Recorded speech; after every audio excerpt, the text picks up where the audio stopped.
This is a patch I tilled, and it was a big garden, and it kind of got out of control. So I pulled up all the plants, raked out all the mulch, mixed it all up into that big old compost pile you see back there. And I decided I would like to make this a little fig tree grove. And I've been growing some figs in pots. These are the figs I've been growing in pots. They're pretty good sized trees. They're taller than me. And everywhere where there's a flag out in that dirt patch, I'm going to plant these trees. And I left space to get the tractor between and to work on them. 3 of these trees I'm really fond of, so I'll go ahead and I'll keep them in pots, and I will take them inside in the wintertime. But it's getting a little late, so I think I'm going to relax for a while, and then tomorrow morning I'll come out and I will put these trees in the ground. We'll see you then. Okay, we've got a few trees in the ground. We'll go ahead and start mulching. And then we will move this direction and start putting in another row of trees, and then we'll mulch them and so on. This is one of my fig trees I'm fond of. Enough to put it in a pot and hassle with it. And it makes nice big figs, and this is why I like this tree. They're also very flavorful. It's a look-see.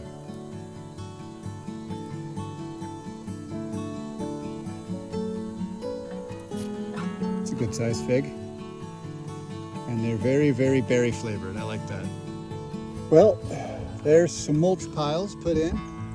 I'll need to go ahead and rake them, and they should actually cover the mounds that are around the trees with a few inches of mulch. But let's talk about growing fig trees in what I would call a cold climate. Now, I'm in zone 6B, so I don't call that particularly cold, but there are a lot of fig varieties that just won't make it here. Now, that having been said, there are a lot of fig varieties that will make it here. Clearly, you're looking at several of them. These trees I started from cuttings 3 years ago. So these are 3-year trees.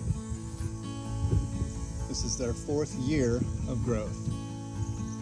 They're all roughly, well, let's see, this one here is about 7 feet tall. They're all between 6 and 7 feet tall, with the exception of a couple that I espaliered, and if I'm even saying that right, and then one I kind of did a little bonsai thing with up front there, so it's pretty short. But had they been allowed to grow straight, they would be as tall as all of the others.